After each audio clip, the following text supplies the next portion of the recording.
একজন মানুষ অন্য মানুষের সাথে শত্রুতা করে বসেন, দুজন ঘনিষ্ঠ বন্ধু। এমনও এক সময় আসতে পারে যখন এনারা একে অপরের শত্রু হয়ে ওঠেন। এর অনেকগুলো কারণ হতে পারে, কিন্তু মূল কারণ হলো আলোচনা। আগে হ্যাঁ, আপনি যদি কারোর বিষয়ে আলোচনা করেন তাহলে সে আপনার শত্রু হয়ে যেতে পারে। এবার মনে একটা প্রশ্ন আসতে পারে যে এটা কিভাবে সম্ভব হতে পারে? আলোচনা এটা তো অত্যন্ত জরুরি। যদি আমি নিজের বন্ধুর খারাপ কাজের বিষয়ে আলোচনাই না করি তাহলে সে শুধরবে কি করে?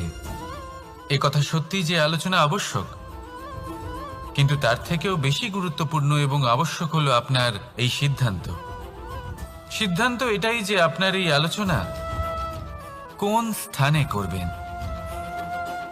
যদি এটা সবার সামনে করবেন ভাবেন, তাহলে তা অপমানও হয়ে যেতে পারে। যদি এটা আলাদাভাবে করেন তাহলে তা পরামর্শ হয়ে যায়। অপমান কেউ স্বীকার করতে পারেন না, কিন্তু পরামর্শ সকলের ভালো লাগে। তাহলে যদি আপন কারোর জন্য ভালো কিছু চান, কাউকে শুধরে দিতে চান, আর আপনার মনে হয় আলোচনা আবশ্যক, তাহলে সর্বপ্রথম সময়, পরিস্থিতি আর স্থানের কথা মনে রাখবেন। নয়তো এই আলোচনা আপনাকে খুব ভোগাতে পারে। তাহলে আসুন আমার সাথে ভালোবেসে বলুন, রাধা রাধা। আপনার জীবনেও কি সমস্যা রয়েছে? অবশ্যই থাকবে। প্রত্যেকের জীবনেই সমস্যা থাকে। প্রত্যেক মানুষ জিজ্ঞাসাও করেন যে এই সমস্যা আসলে কি আর কেন আসে এ জীবনে। আপনাকে একটা কথা বলে দিই যে সমস্যা আসলে সেটা নয় যা আপনার পথে বাধা সৃষ্টি করে, বরং সমস্যা হলো সেটাই যেটা আপনি তখন দেখতে পান যখন আপনার একাগ্রতা আপনার পথ থেকে, আপনার লক্ষ্য থেকে সরে যেতে থাকে। আর এই সমস্যাগুলি দূর করার জন্য, এর সমাধান করার জন্য একটাই পথ আছে। নিজের সমস্ত ভাবনা আরো একবার একাগ্র করুন নিজের পথের দিকে, নিজের লক্ষ্যের দিকে। আপনার সমস্ত ভাবনা যদি কেন্দ্রীভূত হয় নিজের লক্ষ্যে, তাহলে এই সমস্যা দূরে থাকবে। যদি এরকম না হয়, যদি আপনার মন একটু অন্যদিকে চলে যায়, তাহলে এই সমস্ত সমস্যা আবার সামনে চলে আসে আর বাড়তেও থাকে। দেখুন, যেখানে আপনার লক্ষ্য রয়েছে, বান যদি সেখানেই চালাতে হয়, তাহলে দৃষ্টি তো সেদিকেই রাখতে হবে। তবেই তো আপনি সেই লক্ষ্য ভেদ করতে পারবেন। সেই জন্য মনে রাখবেন, সর্বদা লক্ষ্য রাখবেন নিজের পথে, সেই পথেই সামনে এগোতে থাকুন নিজের লক্ষ্যের দিকে। আপনি যত সামনে এগোতে থাকবেন এই সমস্যা তত পিছিয়ে যাবে। তাহলে আসুন আমার সাথে ভালোবেসে বলুন, রাধা রাধা। এই পাখিরা সত্যি খুব সুন্দর, আমার খুব ভালো লাগে। আপনি নিশ্চয়ই শুনে থাকবেন যে কিছু পাখির কাছে ডানা অবশ্যই থাকে, কিন্তু উড়তে পারে না। তারা চায় উঁচু আকাশে উড়ে বেড়াতে এবং মেঘেদের সাথে কথা বলতে, করতেই পারে না।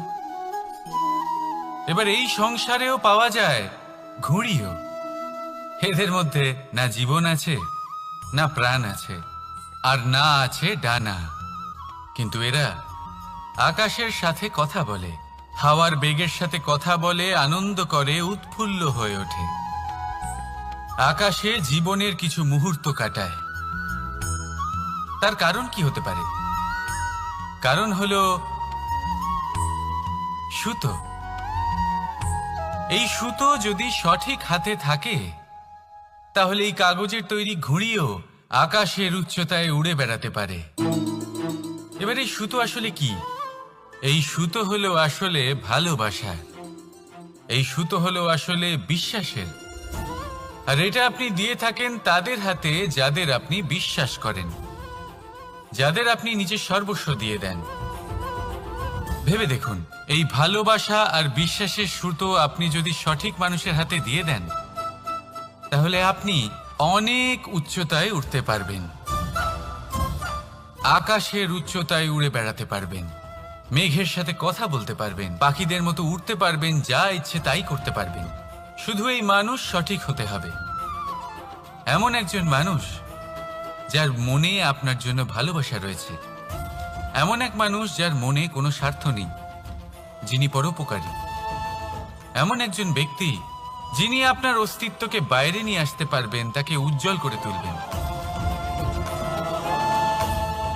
তাহলে ভালোবাসুন, আনন্দ করতে থাকুন, আর এই আনন্দ সহকারে বলুন, রাধা রাধা। আমরা সকলে এমন ব্যক্তির সাথে থাকতে চাই যারা খুব মিষ্টি কথা বলেন, যাদের ব্যবহার আমাদের ভালো লাগে, যারা দেখতে সুন্দর হন, যাদের আমরা পছন্দ করি। আর সব সময় এমন ব্যক্তির থেকে দূরে থাকতে চেষ্টা করি যাদেরকে আমরা পছন্দ করি না, যাদের কথা আমাদের খারাপ লাগে, যাদের কথা একটু কঠোর হয়। আমরা সব সময় চেষ্টা করি এদের থেকে দূরে থাকার, ঠিক কিনা?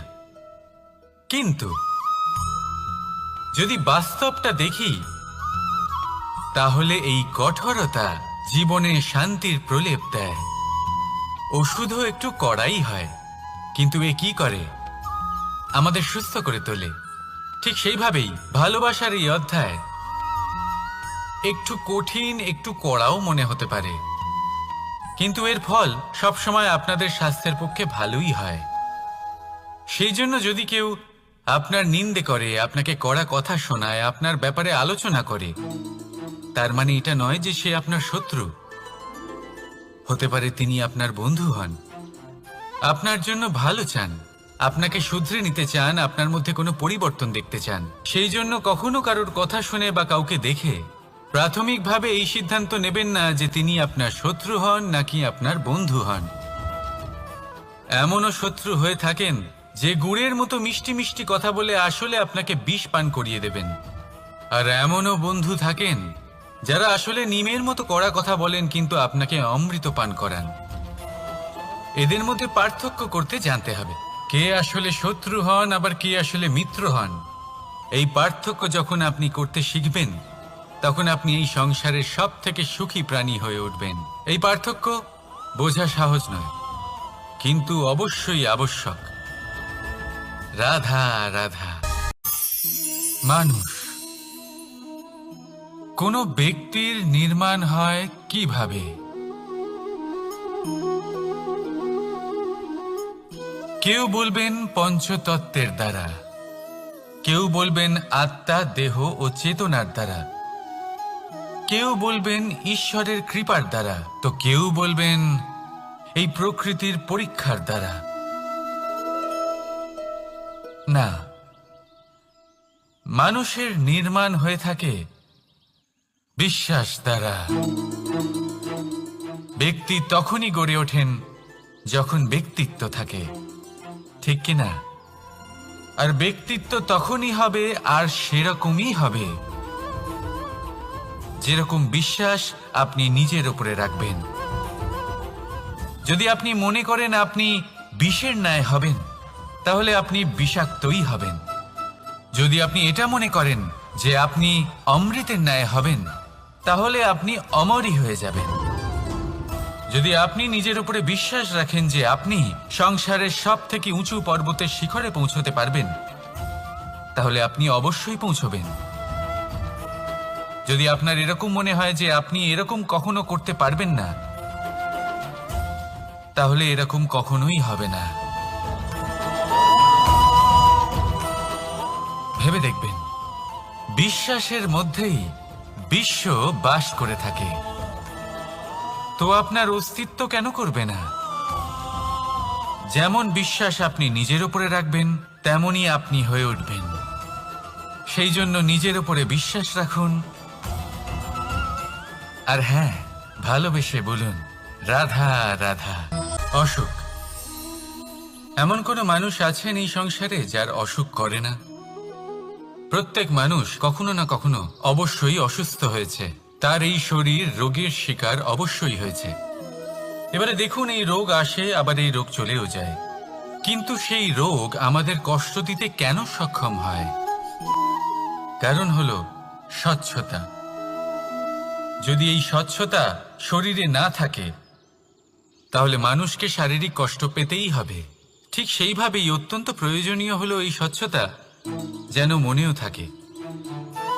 যদি এই স্বচ্ছতা মনে না থাকে তাহলে মানুষ চারিত্রিকভাবে কষ্ট সহ্য করেন। এবারে নিবারণ কি হতে পারে? বড়ই সহজ এর উপশম। যদি রোগ শরীরে হয় তাহলে সর্বপ্রথম স্বচ্ছতা বজায় রাখতে শিখুন। এই শরীরকে পরিষ্কার রাখতে শিখুন।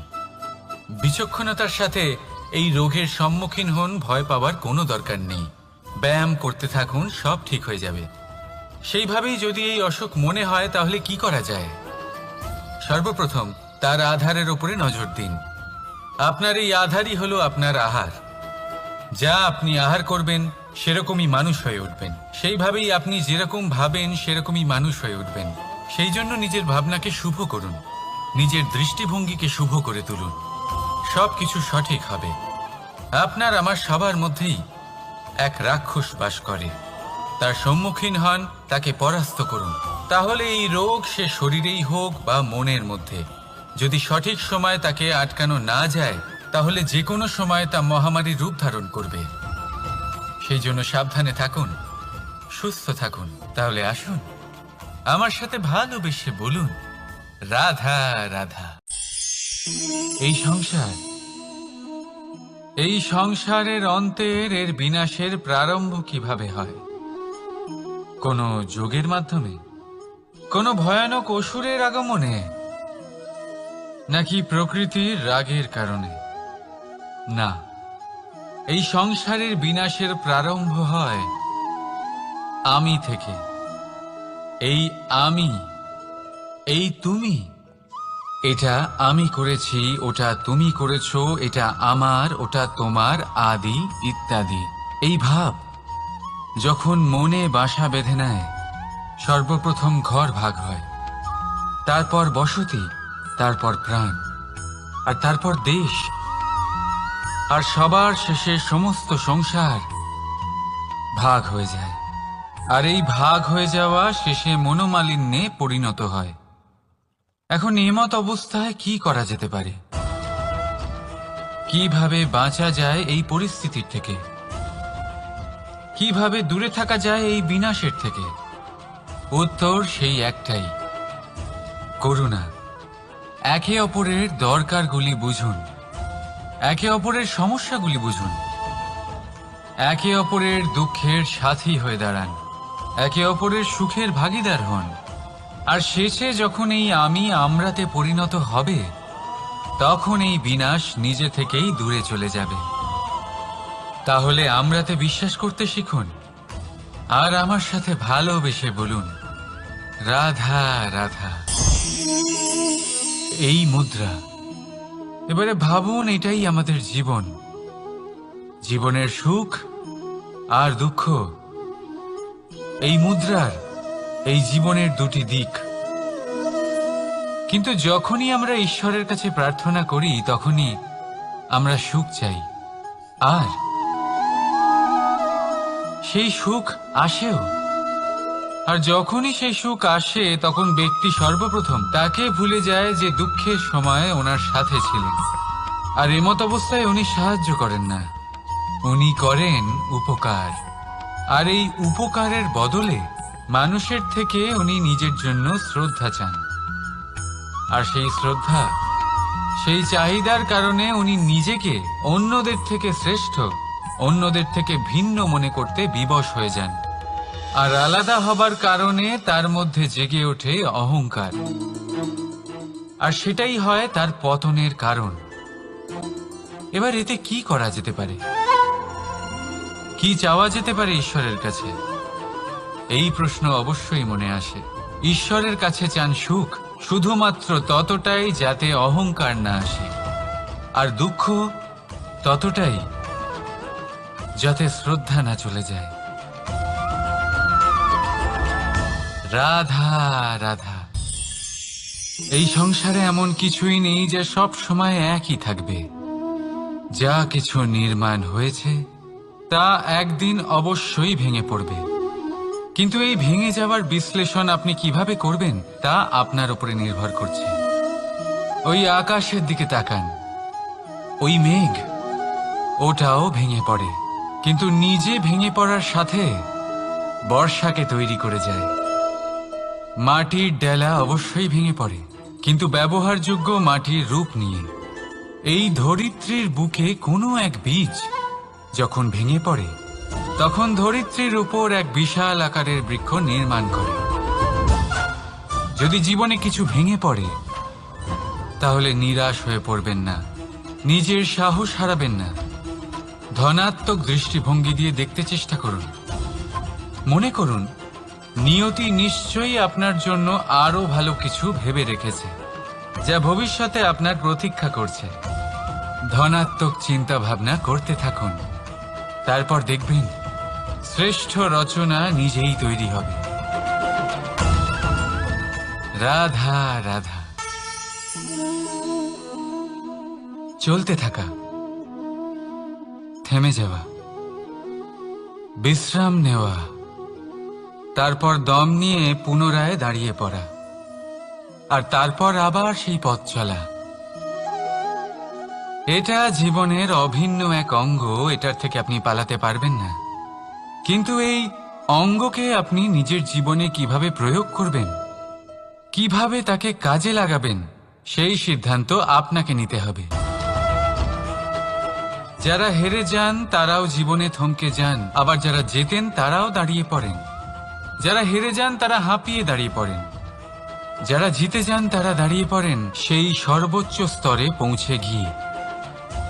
এবার দাঁড়াতে তো আপনাকে হবেই, তা হতেই হবে। কিন্তু কখন, কিভাবে দাঁড়াবেন, ক্লান্ত হয়ে নাকি সর্বোচ্চ স্তরে পৌঁছে গিয়ে, সেই সিদ্ধান্ত আপনার। অবশ্যই দাঁড়িয়ে পড়ুন, কিন্তু ক্লান্ত হয়ে নয়, কারণ আপনাকে পুনরায় দাঁড়িয়ে পড়তে হবে, পুনরায় যাত্রাপথে এগোতে হবে এবং সর্বোচ্চ স্তরে পৌঁছতেই হবে। রাধা রাধা। স্বপ্ন, আমরা জীবনে স্বপ্ন দেখতে থাকি, সেটা পূরণ করার পূর্ণ প্রয়াস করে থাকি। কিন্তু এই স্বপ্ন পূরণ না হওয়ার পরিস্থিতিতে আমরা ভেঙে পড়ি, ছিন্ন বিচ্ছিন্ন হই, আর তারপরই বোঝা আমরা আগামী প্রজন্মের ওপর রীতিমতো চাপিয়ে দিই। আমরা এটাই মনে করি যে আমরা যেটা হতে পারিনি, সেটা আমাদের সন্তান অবশ্যই হবে। আমরা যা কখনো পাইনি, আমাদের সন্তান অবশ্যই তা পাবে। এটা যে অনুচিত সেটা আমরা ভাবি না, কিন্তু এটা ভুল, আর এই ভুল আমরা সকলেই করে থাকি। সন্তান প্রকৃতি আর পরমাত্মার আশীর্বাদ, ওদের ভেতরে তাদের নিজের একটা অস্তিত্ব লুকিয়ে থাকে। রাধা রাধা। এই পুকুর দেখছেন আপনি, পুকুরের জল কখনো প্রবাহিত হয় না, একই স্থানে জমে থাকে, আর সেই কারণে কিছুদিন পর ময়লা হতে শুরু করে। কিন্তু তাও আমরা একে ত্যাগ করি না, আমরা তবুও একে পুজো করি। শুধুমাত্র এই কারণে নয় যে অতীতে সে আমাদের তৃষ্ণা মিটিয়েছে, কিন্তু এই কারণেও যে যদিও বা সে ভবিষ্যতে আমাদের তৃষ্ণা না মেটায়, কিন্তু প্রয়োজন হলে আগুন অবশ্যই নেভাতে পারে। ঠিক সেই রকমই হয় আমাদের সম্পর্ক, সম্পর্ক যা আমরা বহু বছর পরিশ্রম করে তৈরি করি, যে দরকার পড়লে আমাদের সহায়ক হয় কোনো না কোনোভাবে। সেই জন্য সম্মান করতে শিখুন এই সম্পর্কগুলিকে, শিখুন এই সম্পর্কগুলিকে অটুট রাখতে। কথায় কথায় এই সম্পর্কগুলিকে ভেঙে দিতে শিখবেন না। রাধা রাধা। বিষ, এই শব্দটা শুনলেই মনে অনেক কল্পনা জন্ম নেয়। কল্পনা অসহ্যকর তিক্ততা, কল্পনা অত্যন্ত বেদনাদায়ক মৃত্যু। এবার যদি আপনাকে জিজ্ঞেস করা হয় যে সবচেয়ে বিষাক্ত বিষ কোনটা, তাহলে আপনি কি বলবেন? কেউ বলবে সর্পের বিষ, কেউ বলবে কাঁকড়া বিছের, কেউ বলবে কালকেউটের বিষ।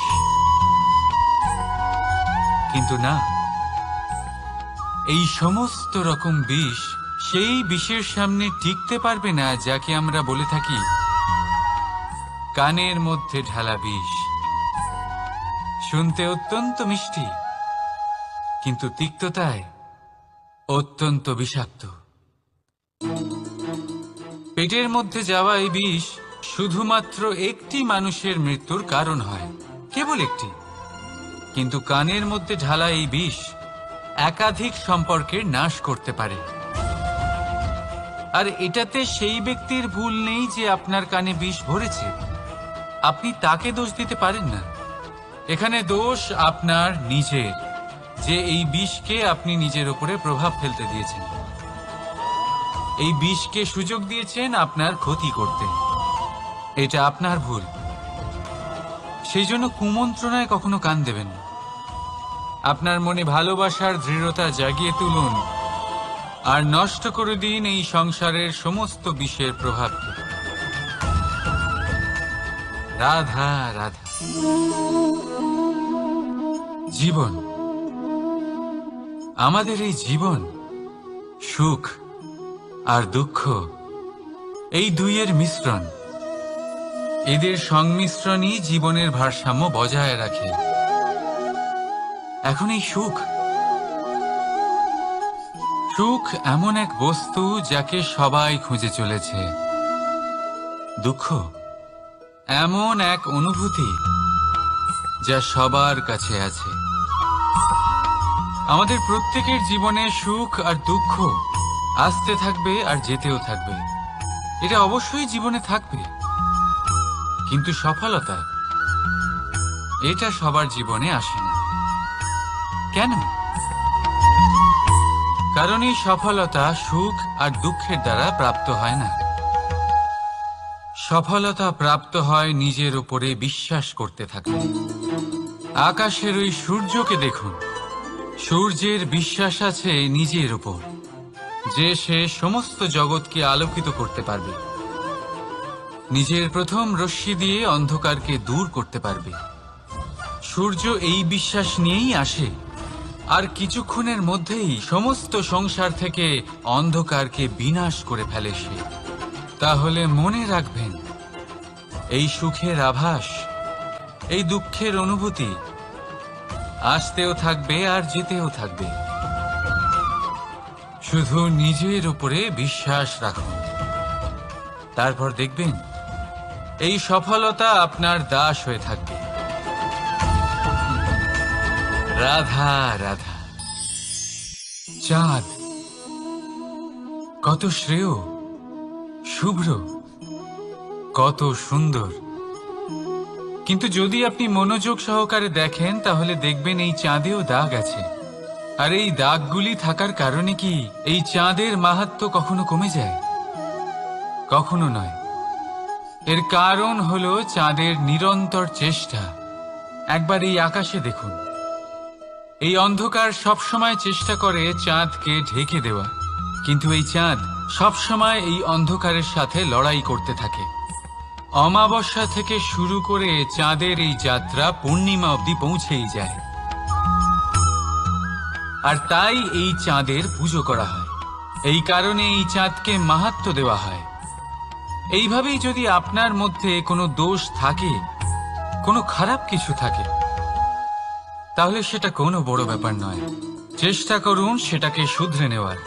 কিন্তু সেই কারণে নিজেকে খারাপ মনে করা, এটা অনুচিত। নিজের ভুলগুলো, নিজের দোষগুলো, নিজের খারাপ দিকের কথা ভুলে আপনি এই সংসারের ভালোর দিকে প্রস্থান করেই দেখুন না। আপনি দেখবেন আপনার অন্তরের তেজ ঠিকরে বেরোচ্ছে। রাধা রাধা। এই পিঁপড়েদের দেখছেন আপনি? সবাই একই রকমের। এদের মধ্যে তফাৎ খুঁজে বার করা অসম্ভব। মনে হয় যেন ওদের আলাদা আলাদা অস্তিত্বই নেই। কিন্তু যদি আপনি মন দিয়ে দেখেন তাহলে দেখবেন প্রতিটা পিঁপড়ের আলাদা কাজ নির্ধারিত, তাদের আলাদা অস্তিত্ব আছে। কেউ বাড়ি বানানোর জন্য মাটি সংগ্রহ করতে পটু, কেউ ঢিপি বানাতে পটু, কেউ খাবার খোঁজায় পটু, আবার কেউ সেই খাবার আনায় পটু। ঠিক সেরকমই হয় মানুষেরা। মনে হতেই পারে সবাই একই রকম, কিন্তু কিন্তু প্রতিটা মানুষের ব্যক্তিত্ব, প্রতিটা মানুষের অস্তিত্ব ভিন্ন হয়। আর সত্যি কথা বলতে কি, প্রতিটা মানুষের ভিন্নতাই আমাদের প্রগতির দিকে নিয়ে যায়। ভাবুন, যদি আপনাকে কারোর সাথে হাত মিলিয়ে চলতে হয়, তাহলে আপনাকে আপনার সোজা হাত তার উল্টো হাতে ধরে এগোতে হবে। এটাই সৃষ্টিকর্তার সৃষ্টির নিয়ম। ভিন্নতা, এই ভিন্নতাকে আশীর্বাদ ভেবে চলুন, এতে কোনো খারাপ নেই। রাধা রাধা। দাদা আমাকে বহুবার জিজ্ঞেস করেন যে কানাই, তুমি রাধার সাথে এই সংসারকে প্রেম শেখাতে এসেছো, তাহলে কেন তুমি রাধাকে এত বিরক্ত করো? কেন ও তোমাকে বিরক্ত করে? কেন এই ঝগড়াঝাটি হয়? কেন এই টানাপোড়েন চলে? এবার এটার উত্তর আমি কিছুটা এইভাবে দিতে চাই। পিঁপড়ে সেই বাড়িতেই প্রবেশ করে যেখানে মধু উপস্থিত আছে। যদি আপনার বাড়িতে মধু থাকে, কোনো মিষ্টি জিনিস থাকে, মিষ্টত্ব থাকে, তাহলে পিঁপড়ে সেখানে অবশ্যই প্রবেশ করবে। ঠিক এই রকমই হয় আমাদের সম্পর্ক। এর মধ্যে ছোটখাটো ঝগড়াঝাটি, টানাপোড়েন, রাগ করা, মন ভাঙানো, এই সব তো চলতেই থাকে, বিশেষ করে সেই সম্পর্কগুলিতে যেখানে মিষ্টত্ব আছে।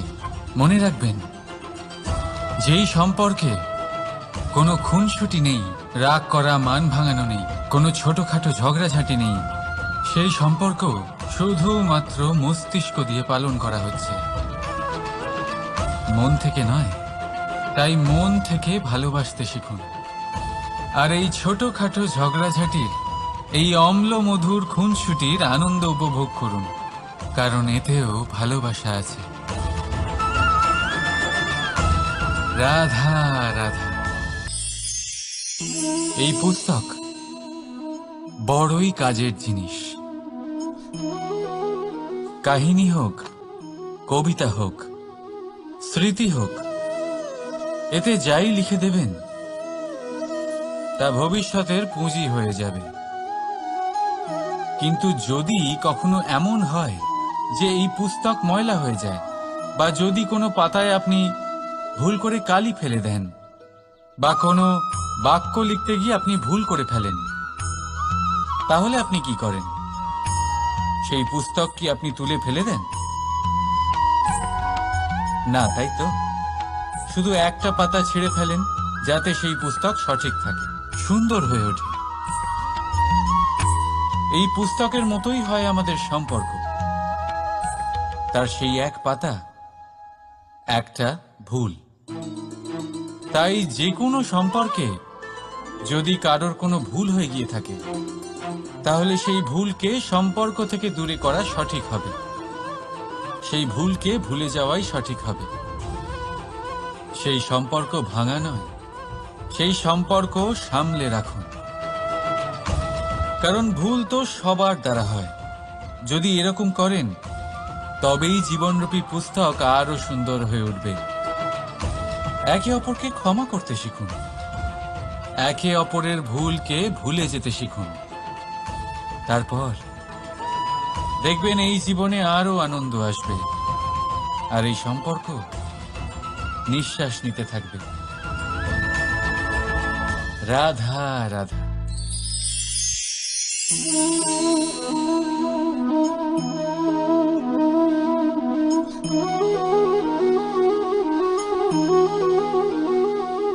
আমার এই ছায়া দেখতে পাচ্ছেন আপনি? প্রকাশের স্রোত যখন মধুর আর দূরে থাকে, তখন এই ছায়া লম্বা হয়ে যায়। কিন্তু যেই প্রকাশের স্রোত মাথার ওপরে চলে আসে, এই ছায়ার আকার ক্রমশ ছোট হতে থাকে, আর অন্ধকারে তো এই ছায়া বিলুপ্ত হয়ে যায়। কিছুটা এরকমই হয় আমাদের অহংকার। সুখের আগমন হলে, বৈভবের উপলব্ধিতে এটা বাড়তে থাকে, কিন্তু যেই সংকটের তাপ বেড়ে ওঠে, অহংকার ছোট হতে থাকে। আর যখন সংকটের এই অন্ধকার আমাদের চারিদিক থেকে ঘিরে ধরে, তখন এই অহংকার আমাদের ছায়ার মতোই বিলুপ্ত হয়ে যায়। আর কেউ নয়, এই আত্মসম্মান নয়, এ হলো অহংকার। আর অহংকার আর কিছুই নয়, শুধু পতনের দিকে প্রথম পদক্ষেপ। আর এই জীবনে পতনের দিকে নয়, প্রেমের দিকে এগিয়ে যান। আর আমার সাথে ভালোবেসে বলুন, রাধা রাধা। আপনি কি কখনো ফলে ফুলে পরিপূর্ণ বৃক্ষ দেখেছেন? তার ডালগুলো কিরকম স্বাধীনভাবে বেড়ে ওঠে, কিন্তু যদি এই ডালগুলো মূলের সাথে ঠিকভাবে যুক্ত না থাকে, সেই বৃক্ষের মূলগুলি গভীর না হয়, তাহলে কি হবে? তাহলে কি সে সেই সব সুবিধা পাবে? কখনোই নয়। সেই বৃক্ষের ডাল পড়ে যাবে, সেই বৃক্ষ ভূমিষ্ঠ হয়ে যাবে। ঠিক সেইভাবেই চিন্তাভাবনার স্বাধীনতার আনন্দ আপনি তখনই আস্বাদন করবেন যখন আপনার শিক্ষা গভীর হবে। তাই স্বাধীন থাকুন দৃষ্টিভঙ্গিতে, কিন্তু যুক্ত থাকুন শিক্ষার সাথে। রাধা রাধা। সমাজ, আমরা এই সমাজে বাস করি, আর বহুবার একটা গুরুত্বপূর্ণ কথা ভুলে যাই। এই সমাজ আমরা সকলে মিলে তৈরি করি। সমস্ত সময় কাটিয়ে দিই এইটা ভাবতে ভাবতে যে এই সমাজ কি ভাববে, আমার কি করা উচিত, আমার কি ভাবা উচিত, কি পড়া উচিত, কোনটা সঠিক কোনটা ভুল। যদি আমি এটা করি, তাহলে কয়েকজনের এটা মনে হবে না তো যে আমি খারাপ, যখন আমি তা নই। মনে ভয় উৎপন্ন হয় সেই কয়েকজন মানুষের জন্য। তার কারণ হলো আমরা আমাদের মনের কথা শুনতে পাই না, না শুনতে পারি, না বলতে পারি, আর না করতে পারি। সেই কয়েকজন মানুষের ভয় আমরা খারাপের বিরোধিতা করা ছেড়ে দিই। কিন্তু কখনো নিজেকে জিজ্ঞেস করুন, শেষ পর্যন্ত কারা এই কয়েকজন মানুষ? এই সংসারে প্রতিটি মানুষেরই নিজের আলাদা আলাদা ব্যক্তিত্ব আছে, আলাদা দৃষ্টিভঙ্গি আছে। তাই যদি আপনি এটা ভাবেন যে আপনি সবাইকে খুশি করতে পারবেন, তাহলে আপনি ভীষণ বড় ভুল করছেন। জীবনে কর্ম তাই করুন যাতে আপনার অন্তরাত্মা সন্তুষ্ট হয়। আর অন্তরাত্মা সন্তুষ্ট তখনই হবে যখন আপনার কর্ম শুভ হবে। তাই নিজের মনের কথা শুনে এই সংসারে শুভ কর্ম করতে থাকুন, তবেই এই সংসারের কর্মে আপনি সার্থক হবেন। রাধা রাধা। এই পাতাকে দেখুন, কত কোমল, কত শীর্ণ। যদি এর উপরে একটুও জোর খাটান, বেঁকে যাবে। পাতা তো এরকমই হয়, একটু জোর খাটালেই তা বেঁকে যায় এদের নমনীয়তার জন্য। কিন্তু ওদের এই নমনীয়তার জন্য ঝড়ে, বিপর্যয়ে ওরা ভেঙে পড়ার থেকে বেঁচে যায়। যদি এদের বদলে কোনো দৃঢ় বৃক্ষ হয়, তখন হাওয়ার তীব্র গতি সে সহ্য করতে পারে না, তার সম্মুখীন হতে পারে না, ভেঙে পড়ে যায় সে। ঠিক সেই রকমই হয় আমাদের সম্পর্ক। যদি এর মধ্যে সেই নমনীয়তা না থাকে, সম্পর্কের সামনে নত হতে শিখুন। রাধা রাধা। প্রেম, আমরা সকলে প্রেম করি, প্রেম পাওয়ার চেষ্টা করতে থাকি। আর এমনও অনেক মানুষ আছেন যারা প্রেম অর্জন করেও ফেলেন, কিন্তু সেখান থেকে শুরু হয় এক নতুন অধ্যায়ের। আচমকা দুই প্রেমীর কিছু অনুচিত বলে মনে হতে থাকে। আচমকা দুজনে নিজেদের অস্তিত্ব নিয়ে বিচলিত হতে থাকেন। এবার এমন হলে কি করা যেতে পারে? দেখুন, এই হলো হলুদ,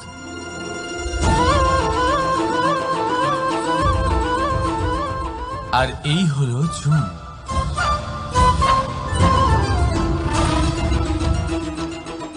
এবার এটাকে দেখুন, যখন চুন আর হলুদকে একসাথে মিলিয়ে দেওয়া হলো, তখন ওরা নিজেদের রং ত্যাগ করে দিয়ে একটা নতুন রং তৈরি করল। প্রেমের রঙও কিছুটা এইভাবে অর্জন করা হয়। এখানে কোনো আমি থাকে না, শুধু আমরা হয়, শুধু একাত্ম হয়। সেই জন্য ত্যাগ করুন নিজের অস্তিত্বকে, আর মনের উত্তেজনাকে আলিঙ্গন করুন।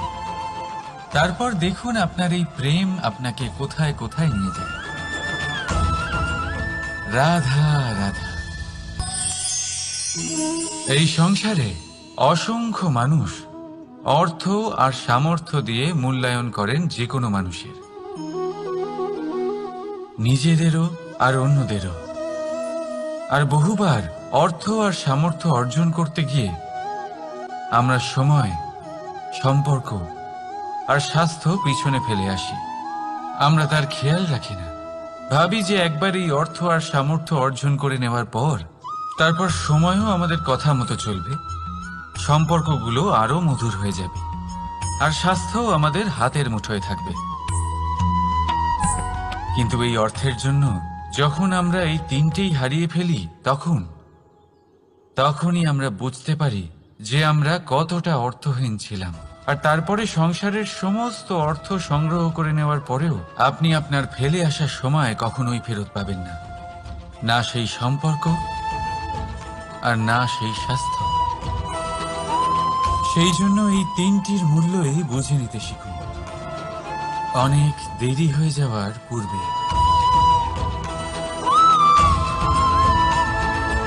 রাধা রাধা। অনেক উচ্চতায় পৌঁছতে গেলে আমাদের কি প্রয়োজন হয়?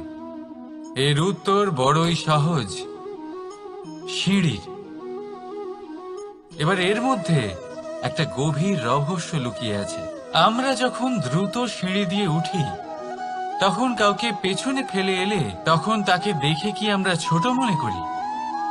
তাকে কি আমরা নিচু নজরে দেখি? যদি কাউকে ধাক্কা দিয়ে আমাদের এগোতে হয়, তাকে দেখে কি আমরা উপহাস করি? যদি আপনার উত্তর হ্যাঁ হয়, তাহলে এটা আপনার বড় ভুল। আপনার সিঁড়িতে যার সাথেই দেখা হোক, মধুর সম্পর্ক বজায় রাখুন, স্নেহময় ব্যবহার করবেন তার সাথে, বিনম্র থাকবেন। কারণ যে সিঁড়ি দিয়ে আপনি উঠছেন, মনে রাখবেন সেই সিঁড়ি দিয়ে আপনাকে নিচেও নামতে হবে। যদি এই সিঁড়ি না থাকে, তাহলে নিজের বিজয় উৎসব অবশ্যই পালন করবেন, কিন্তু যারা পিছনে থেকে যায় তাদের নিয়ে উপহাস কখনো করবেন না। রাধা রাধা।